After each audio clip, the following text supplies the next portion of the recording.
Hi, Tweetie here.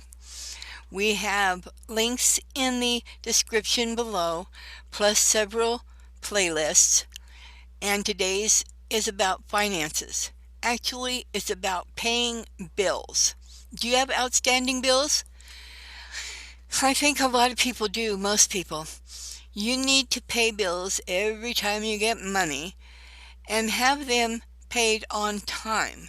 Sometimes you get behind because there's more going out than coming in. And so because of that, you have to learn how to juggle. Now, learn how to write a check, paper or online, and how to make sure that you are never late with those bills again. Either pay them immediately or automatically. If you can't, pay the smallest one off first. Then apply that money or portions that you've been paying them to the next the next one that's closest to that.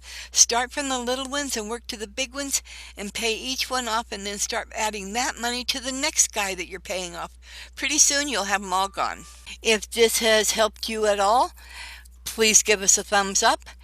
If you want more tips on different things for daily life and prepping, subscribe, and angels all around.